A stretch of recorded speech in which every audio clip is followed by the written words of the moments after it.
ಇಲಿ ಜ್ವರ, malaria, dengue, chicken ಗುನ್ಯಾ, ಚರ್ಮದ ಸೋಂಕುಗಳು, ಜಂತುಹುಳದ ತೊಂದರೆ, ತುರಿಗೆ ಗಜ್ಜಿಗಳು, ಆನೆಗಾಲು ರೋಗ, ಮಿದುಳು ಜ್ವರ, ಹಳದಿ ಜ್ವರ ಇತ್ಯಾದಿ.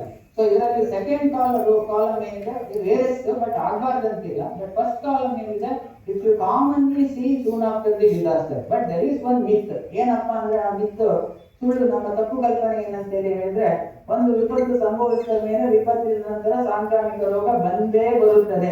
ಇಲ್ಲ, ಸಾಮಾನ್ಯವಾಗಿ ನಾವು ಒಂದು ನೋಡೋದಷ್ಟೇ, ಬಟ್ ಬರಲೇಬೇಕಂತ ಇಲ್ಲ.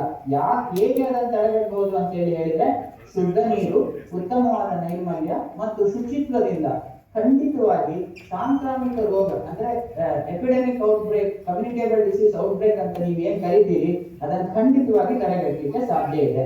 ಇನ್ನು ನಮ್ಮ ಪ್ರವಾಹ ಸಂಭವಿಸಿದಾಗ ಎಲ್ಲ ನೀರು ಪರಿಸ್ಥಿತಿ ಹೆಂಗಪ್ಪ ಅಂದ್ರೆ, ಪ್ರವಾಹದಲ್ಲಿ ನಾವೆಲ್ಲರೂ ಕೂಡ ನೀರಿನಿಂದ ಸುತ್ತುವರೆದಿರ್ತೇವೆ.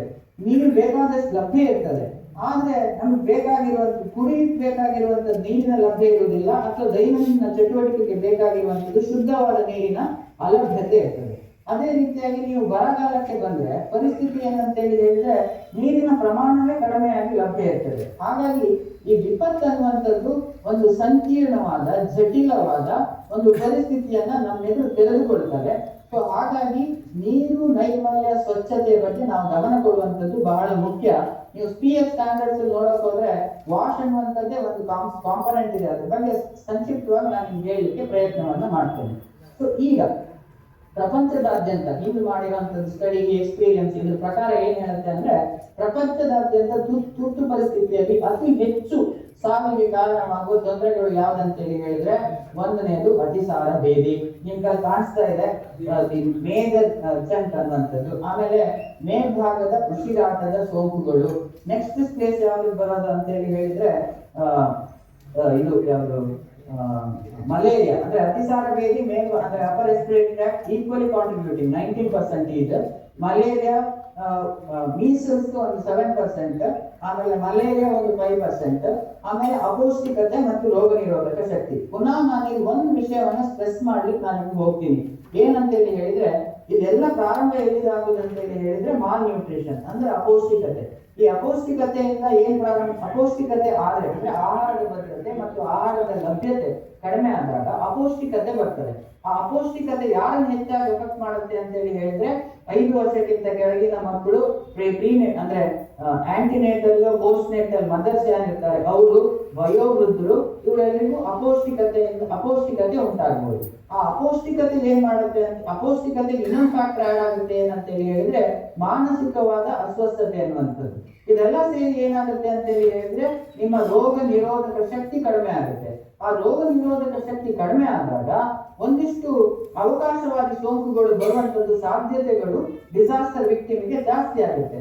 ಆಗ ನಮ್ಮಲ್ಲಿ ನೈರ್ಮಲ್ಯತೆ ಸರಿ ಇದ್ದಿದ್ದಾಗ, ಶುದ್ಧವಾದ ನೀರಿನ ಲಭ್ಯತೆ ಇದ್ದಿದ್ದಾಗ, ಶುಚಿತ್ವ ಸರಿಯಾಗಿದ್ದಾಗ ಏನಾಗುತ್ತೆ ಅಂತ ಹೇಳಿದ್ರೆ ಸಾಂಕ್ರಾಮಿಕ ರೋಗಗಳು ಬರುವಂತದ್ದು ಸಾಧ್ಯತೆಗಳು ಜಾಸ್ತಿ ಆಗ್ತವೆ. ಬಂದಿರುವ ಸಾಂಕ್ರಾಮಿಕ ರೋಗಗಳು ಒಬ್ಬರಿಂದ ಇನ್ನೊಬ್ಬರಿಗೆ ಹರಡುವಂತ ಸಾಧ್ಯತೆಗಳು ಜಾಸ್ತಿ ಆಗ್ತವೆ.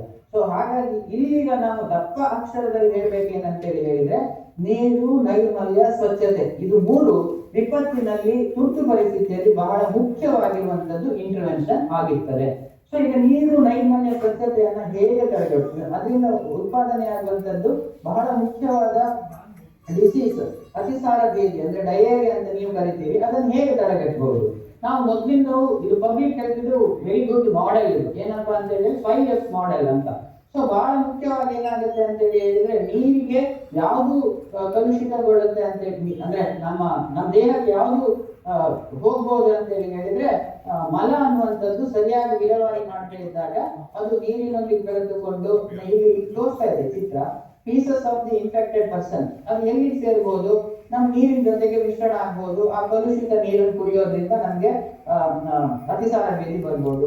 ಆಮೇಲೆ ಫೀಲ್ಡ್ಸ್, ಫ್ಲೋರ್ ಅದರಲ್ಲಿ ಮಿಕ್ಸ್ ಆಗೋದ್ರಿಂದ, ಇನ್ನೇನು ವೆಕ್ಟರ್ ಬಾರ್ನ್ ಅಂತ ನಾವೇನ್ ಕರಿತೀವಿ, ಮಲೇರಿಯಾ, ಚಿಕನ್ ಗುನ್ಯಾ ಎಕ್ಸೆಟ್ರಾ, ಇದೇನ್ ಮಾಡುತ್ತೆ ನೊಣ ಅಥವಾ ಇತ್ಯಾದಿಗಳು ಏನಿರ್ತವೆ ಅವುಗಳು ಫೀಸಸ್ ಮೇಲೆ ಕೂತ್ಕೊಂಡು, ಅದಾದ್ಮೇಲೆ ಆಹಾರದ ಮೇಲೆ ಕೂತ್ಕೊಂಡು ಅದ್ರ ಮೇಲೆ ನಮ್ಮ ದೇಹಕ್ಕೆ ಬರುವಂತದ್ದು. ಆಮೇಲೆ ಕೈ ತೊಳಿದೇ ಇದ್ದಾಗ, ಸರಿಯಾಗಿ ಫಿಂಗರ್ ವಾಶ್ ಮಾಡದೇ ಇದ್ದಾಗ, ಈ EF ಎನ್ನುವಂಥದ್ದು ಈ 4Fs ಮುಖಾಂತರ ನಾವು ಇದೆಲ್ಲ ಅಡೆತಡೆ ಹಾಕದೇ ಇದ್ರೆ ಫುಡ್ಡಿನ ಜೊತೆ ಸೇರಿಕೊಂಡು ಆ ಫುಡ್ ನಮ್ಮ ದೇಹಕ್ಕೆ ಹೋಗ್ಬಿಟ್ಟು ನಮ್ಮ ದೇಹಕ್ಕೆ ಅದು ಹೋಗಿ ಮುಖ್ಯವಾಗಿ ಮಕ್ಕಳಲ್ಲಿ, ಪ್ರೆಗ್ನೆಂಟ್ ಮದರ್ಸ್ ಅಲ್ಲಿ, ಇಮ್ಯುನೋ ಕಾಂಪ್ರಮೈಸ್ಡ್ ಅಲ್ಲಿ ಅದು ಡಯೇರಿಯಾ ಆಗಿ ಪರಿವರ್ತನೆ ಹೊಂದುವಂತ ಸಾಧ್ಯತೆಗಳಿರ್ತವೆ. ಸೊ ಇದನ್ನ ನಾವು ಹೇಗೆ ತಡೆಗಟ್ಟಬೇಕಂತ ಹೇಳಿ ಹೇಳಿದ್ರೆ ವೆರಿ ಸಿಂಪಲ್.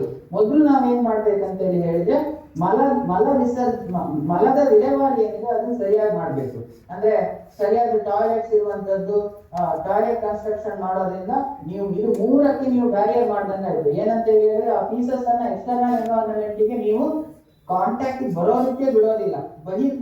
ಮಲ ಬಹಿರ್ದಶೆ ಅಂತ ಹೇಳ್ತೀರಿ, ಅದೆಲ್ಲದನ್ನ ತಡೆಗಟ್ಟಿದಾಗ ನೀರಿನ ಜೊತೆ ಸೇರ್ಕೊಳ್ಳೋದಾಗ್ಲಿ, ಫೀಲ್ಡ್ಸ್ ಕ್ಲೋಸ್ ಜೊತೆ ಸೇರ್ಕೊಳ್ಳೋದಾಗ್ಲಿ, ಪ್ರೈಸ್ ಜೊತೆ ಸೇರ್ಕೊಳ್ಳೋ ಪ್ರಶ್ನೆನೇ ಬರೋದಿಲ್ಲ. ಇನ್ನೊಂದು ಫಿಂಗರ್ಸ್, ಇದು ಇನ್ನೊಂದು ಬ್ಯಾರಿಯರ್ ಏನಂತ ಹೇಳಿದ್ರೆ ಸರಿಯಾಗಿ ಕೈ ತೊಳೆಯೋದ್ರಿಂದ. ಸೊ ಈ ಸರಿಯಾಗಿ ಕೈ ತೊಳೆಯೋದ್ರಿಂದ ನೀವು ಒಂದು ಬ್ಯಾರಿಯರ್ ಅನ್ನು ಹಾಕ್ಬಿಟ್ರೆ ಅದು ನಾವು ತಗೊಳ್ಳೋ ಫುಡ್ ಅದು ಆಹಾರದ ಮುಖಾಂತರ ನಮ್ಮ ದೇಹಕ್ಕೆ ಹೋಗಿ ಬರ್ಲಿಕ್ಕೆ ಸಾಧ್ಯನೇ ಇಲ್ಲ. ಅದ್ರ ಜೊತೆ ಇನ್ನೊಂದು ಶುದ್ಧವಾದ ನೀರು, ನೀವು ಕುಡಿತಾ ಇರುವಂತದ್ದು ನೀರು ಪ್ರಮಾಣಿತವಾದ ಕ್ವಾಲಿಟಿ ವಾಟರ್ ಕುಡಿದ್ರೆ ಖಂಡಿತವಾಗಿ ನೀರು ಮತ್ತು ನೈರ್ಮಲ್ಯದಿಂದ ಬರುವಂತದ್ದನ್ನ ಬರುವ ತೊಂದರೆಗಳನ್ನ, ಅತಿಸಾರ ಭೇದಿ ಅಥವಾ ಡಯೇರಿಯಾವನ್ನ ತಡೆಗಟ್ಟಲಿಕ್ಕೆ ಸಾಧ್ಯ ಇದೆ. ಹಾಗಾದ್ರೆ ವಿಪತ್ತಿನ ಸಂದರ್ಭದಲ್ಲಿ ನಾವು ಏನ್ ಮಾಡ್ಬೇಕು? ಅದಕ್ಕಿಂತ ಮೊದಲು ಒಂದು ಇಂಟ್ರೆಸ್ಟಿಂಗ್ ಮೆಟಾ ಅನಾಲಿಸಿಸ್ ಏನ್ ಹೇಳುತ್ತೆ ಅಂತ ಹೇಳಿದ್ರೆ, ನೀವು ಕ್ರಮಗಳನ್ನೆಲ್ಲ ನೋಡಿದ್ರಿ. ಏನ್ ಮಾಡ್ಬೇಕು? ಹ್ಯಾಂಡ್ ವಾಶ್ ಮಾಡ್ಬೇಕು, ಟಾಯ್ಲೆಟ್ಸ್ ಇರ್ಬೇಕು, ಸ್ಯಾನಿಟೇಷನ್ ಅಂದ್ರೆ ವಾಟರ್ ಕ್ವಾಲಿಟಿ ಆಗ್ಬೇಕು, ವಾಟರ್ ಸೋರ್ಸ್ ನೋಡ್ಬೇಕು, ವಾಟರ್ ಕ್ವಾಲಿಟಿ ಇದೆಲ್ಲ ಬಂತೀಗ ಆಯ್ತಾ. ಆದ್ರೆ ಅತಿ ಹೆಚ್ಚು ಪ್ರಮಾಣದ ಡಯೇರಿಯಾವನ್ನ ನೀವು ಯಾವ್ದ್ರಿಂದ ತಡೆಗಟ್ಟಬಹುದು ಅಂತ ಹೇಳಿ ಹೇಳಿದ್ರೆ ಸರಿಯಾಗಿ ಹ್ಯಾಂಡ್ ವಾಷಿಂಗ್ ಮಾಡೋದ್ರಿಂದ ಅತಿ ಹೆಚ್ಚು ತಡೆಗಟ್ಟಲಿಕ್ಕೆ ಸಾಧ್ಯ ಇದೆ. ಅಂದ್ರೆ ಅದು ಪ್ರಿಯಾರಿಟಿ ಆದ್ರೂ ಕೂಡ ಬೇರೆ ಬಗ್ಗೆ ನಾವು ಗಮನವನ್ನ ಕೊಡ್ಬೇಕಾಗುತ್ತೆ. ಸೊ ಈಗ ಅತಿಸಾರ ಭೇದಿಯನ್ನು ತಡೆಗಟ್ಟುವುದು ಹೇಗೆ? ಈಗ ಸ್ವಲ್ಪ ನೀರು, ನೈರ್ಮಲ್ಯ, ಶುಚಿತ್ವದ ಬಗ್ಗೆ ತುರ್ತು ಪರಿಸ್ಥಿತಿಯಲ್ಲಿ ಮತ್ತೆ ನಾನ್ ಪೀಸ್ ಟೈಮ್ ಅಲ್ಲಿ ಏನ್ ಅನ್ನೋದನ್ನ ನೋಡ್ತೀವಿ. ಸರ್ ಒಂದು 5 ನಿಮಿಷದಲ್ಲಿ ಮುಗಿಸ್ತೀನಿ. ಆಯ್ತು ಸರ್, ಓಕೆ. ಸೊ ನೀರು, ನೈರ್ಮಲ್ಯ ಮತ್ತೆ ಶುಚಿತ್ವ. ನೀರಲ್ಲಿ ಏನು ಬಹಳ ಮುಖ್ಯವಾಗಿ ನೋಡ್ಬೇಕು? ಒಂದು ನೀರಿನ ಸರಬರಾಜು. ನೀರಿನ ಸರಬರಾಜು ಅಂತ ಹೇಳಿದ್ರೆ ಮನುಷ್ಯನಿಗೆ ತುರ್ತು ಪರಿಸ್ಥಿತಿಯಲ್ಲಿ ಸರಿಸುಮಾರು 15 ಲೀಟರ್ಷ್ಟು ನೀರು ಒಂದು ದಿವಸಕ್ಕೆ ಬೇಕಾಗುತ್ತೆ. Engine between 7 litres to 15 litres. ಅದು ಶುದ್ಧವಾದ ನೀರಿನ ಲಭ್ಯತೆಯನ್ನು ಮಾಡುವಂಥದ್ದು. ನೀರಿನ ಗುಣಮಟ್ಟ ನಾನು ಮತ್ತೆ ಹೇಳ್ತೀನಿ. ಅದಕ್ಕೆ pH ಇರ್ಬೋದು, ಟರ್ಬಿಡಿಟಿ ಇರ್ಬೋದು, ಕೆಮಿಕಲ್ ಕಾಂಪೊನೆಂಟ್ ಇರ್ಬೋದು, ಮೈಕ್ರೋ ಆರ್ಗಾನಿಸಮ್ಸ್ ಇರ್ಬೋದು, ಇವುಗಳನ್ನೆಲ್ಲ ಸರಿಯಾಗಿ ಪರೀಕ್ಷೆ ಮಾಡಿ ಶುದ್ಧವಾದ ಗುಣಮಟ್ಟದ ನೀರನ್ನು ಕುಡಿಯುವುದರಿಂದ ಕಾಯಿಲೆಗಳನ್ನು ತಡೆಗಟ್ಟಲಿಕ್ಕೆ ಸಾಧ್ಯ ಇದೆ. ಇನ್ನೊಂದು ಬಹಳ ಮುಖ್ಯವಾಗಿ ಒಳಚರಂಡಿ. ಈ ಒಳಚರಂಡಿ ವ್ಯವಸ್ಥೆ ಸರಿ ಇಲ್ಲದೆ ಇದ್ರೆ ಅಥವಾ ವಿಪತ್ತಿನಿಂದ ಅದು ತೊಂದರೆ ಆಗಿದ್ರೆ ಆಗ ಸಾಂಕ್ರಾಮಿಕ ರೋಗಗಳು ಬರುವಂತದ್ದು ಸಾಧ್ಯತೆಗಳು ಜಾಸ್ತಿ ಆಗ್ತವೆ. ಇನ್ನು ನೈರ್ಮಲ್ಯ ವಿಚಾರಕ್ಕೆ ಬಂದಾಗ ಮಲ ವಿಲೇವಾರಿ ಬಹಳ ಮುಖ್ಯವಾಗಿರುವಂತದ್ದು. ರೋಗ ವಾಹಕಗಳ ನಿಯಂತ್ರಣ ಅಂದ್ರೆ ವೆಕ್ಟರ್ಸ್ ಏನಿರ್ತವೆ, ನೊಣ ಇತ್ಯಾದಿಗಳನ್ನು ನಿಯಂತ್ರಣ ಮಾಡುವಂತದ್ದು. ಇನ್ನೊಂದು ಘನತ್ಯಾಜ್ಯ ವಿಲೇವಾರಿ. ಈ ಘನತ್ಯಾಜ್ಯ ವಿಲೇವಾರಿ ಜೊತೆಗೆ ಇನ್ನೊಂದು ಬರುತ್ತೆ, ಅದೇನಂತ ಹೇಳಿದ್ರೆ disposal of the infectious waste. ಅದೇನೊಂದು ಇನ್ಫೆಕ್ಷಿಯಸ್ ವೇಸ್ಟ್ ಅಂತ ಹೇಳಿ ನೀವು ನೋಡಕ್ ಹೋದ್ರೆ ಇವತ್ತಿನ ದಿವಸ ಸಾಮಾನ್ಯವಾಗಿ ಋತುಸ್ರಾವ ಮಾಡ್ತಾ ಇರುವಂತದ್ದು ಮಹಿಳೆಯರು ಈ ಸ್ಯಾನಿಟರಿ ನ್ಯಾಪ್ಕಿನ್ಸ್ ಅನ್ನ ಯೂಸ್ ಮಾಡ್ತಾರೆ. That is considered to be infectious waste. ಆ ಇನ್ಫೆಕ್ಷಿಯಸ್ ವೇಸ್ಟ್ ಅನ್ನು ಕೂಡ ನಾವು ತುರ್ತು ಪರಿಸ್ಥಿತಿಯಲ್ಲಿ ಡಿಸ್ಕಾರ್ಡ್ ಮಾಡದೇ ಇದ್ರೆ that could be a one more disaster. I mean that could be inviting the one more disaster. So ನೈರ್ಮಲ್ಯದಲ್ಲಿ ಮಲದ ವಿಲೇವಾರಿ, ರೋಗವಾಹಕಗಳ ನಿಯಂತ್ರಣ, ಘನತ್ಯಾಜ್ಯ ವಿಲೇವಾರಿ, ಅದ್ರ ಜೊತೆಗೆ ವೈದ್ಯಕೀಯ ಅಥವಾ ಇನ್ಫೆಕ್ಷಿಯಸ್ ವೇಸ್ಟ್ ಗಳನ್ನ ಡಿಸ್ಕಾರ್ಡ್ ಮಾಡುವಂಥದ್ದು. ಕೊನೆಯ ಭಾಗ ಶುಚಿತ್ವ. ಈ ಶುಚಿತ್ವದಲ್ಲಿ ಬಹಳ ಮುಖ್ಯವಾಗಿ ಕೈ ತೊಳೆಯುವಂಥದ್ದು ಅಥವಾ ಆಹಾರೇತರ ವಸ್ತುಗಳು, ಇವುಗಳ ಬಗ್ಗೆ ಅಭಿಯಾನ, ಪ್ರಚಾರ ಮತ್ತು ಅಭ್ಯಾಸ. ಈ 3 ಇಂಟರ್ವೆನ್ಷನ್ ಇಂದ ನೀರು, ನೈರ್ಮಲ್ಯ, ಶುಚಿತ್ವದಿಂದ ಆಗಬಹುದಾದ ತೊಂದರೆ ಅಂದ್ರೆ ಸಾಂಕ್ರಾಮಿಕ ರೋಗಗಳು, ಅದರಲ್ಲಿ ಬಹಳ ಮುಖ್ಯವಾಗಿ ಡಯೇರಿಯಾ ಏನಿದೆ, ಅತಿಸಾರ ಭೇದಿ, ಅದನ್ನು ತಡೆಗಟ್ಟಲಿಕ್ಕೆ ಸಾಧ್ಯ ಇದೆ. ಸೊ ಈಗ ನೀರಿನ ವಿಷಯಕ್ಕೆ ಬಂದ್ರೆ ಒಂದ್ ದಿವಸಕ್ಕೆ ನೀವು ಎಷ್ಟು ನೀರು ಕೊಡ್ಬೇಕು? ಮಿನಿಮಮ್ 15 ಲೀಟರ್ಸ್ ದಿವಸಕ್ಕೆ. ನಾವು JJM ಪ್ರಕಾರ ನೋಡಕ್ ಹೋದ್ರೆ 45 ಲೀಟರ್ ಕೊಡ್ಬೇಕಂತ ನಾವು ಹೇಳ್ತೀವಿ. ಅಟ್ಲೀಸ್ಟ್ ಎಮರ್ಜೆನ್ಸಿ ಟೈಮ್ ಅಲ್ಲಿ 15 ಲೀಟರ್, ಕುಡಿಗೆ ಒಂದು 3 ಲೀಟರ್, ಶುಚಿತ್ವಕ್ಕೆ ಒಂದು 2 ರಿಂದ 6 ಲೀಟರ್, ಅಡುಗೆಗೆ ಒಂದು 2 ರಿಂದ 6 ಲೀಟರ್, ಈ ಪ್ರಮಾಣದಲ್ಲಿ ನಾವು ಅವರಿಗೆ ಕೊಡಬೇಕು. ಗುಣಮಟ್ಟ, ಯಾವ್ಯಾವ ಗುಣಮಟ್ಟದ ಬಗ್ಗೆ ಪರೀಕ್ಷೆ ಆಗ್ಬೇಕು ಅಂತ ಹೇಳಿದ್ರೆ ಬಣ್ಣ, ಕಲರ್, ಹೆಸರು ಅಂದ್ರೆ ಟರ್ಬಿಡಿಟಿ, ಅದಾದ ಮೇಲೆ pH, ಅದಾದ ಮೇಲೆ ಸೂಕ್ಷ್ಮಾಣು ಜೀವಿಗಳು. ಇದಕ್ಕೆಲ್ಲ ಈಗ ಕಷ್ಟ ಇಲ್ಲ. ನಮ್ಮಲ್ಲಿ JJM ಬಂದ ಮೇಲೆ JJM ಅಲ್ಲಿ ಡಿಸ್ಟ್ರಿಕ್ಟ್ ಲೆವೆಲ್ ಕೆಮಿಕಲ್ ಲ್ಯಾಬ್ಸ್ ಇದಾವೆ. ಕೆಲವು ಡಿಸ್ಟ್ರಿಕ್ಟ್ ಗಳಲ್ಲಿ ಮೈಕ್ರೋ ಪ್ಯಾಥಾಲಜಿಕಲ್ ಟೆಸ್ಟ್ ಮಾಡುವಂತದ್ದು ಲ್ಯಾಬ್ಸ್ ಗಳಲ್ಲಿ ಅವೈಲೇಬಲ್ ಆಗಿದ್ದಾವೆ. So we are better prepared than the decade ago or the 2 decades ago. ಆಮೇಲೆ ಇನ್ನೊಂದು ಒಳಚರಂಡಿ, ಇದು ಕೂಡ ನೋಡಿ ಇಟ್ ಇಸ್ ಐರನಿ. ಮೊದ್ಲೇನಿತ್ತು ಅಂತ ಹೇಳಿದ್ರೆ ಜನ ನಿಬಿಡತೆ ಕಡಿಮೆ ಇರ್ತಾ ಇತ್ತು ಹಳ್ಳಿ ಪ್ರದೇಶಗಳಲ್ಲಿ.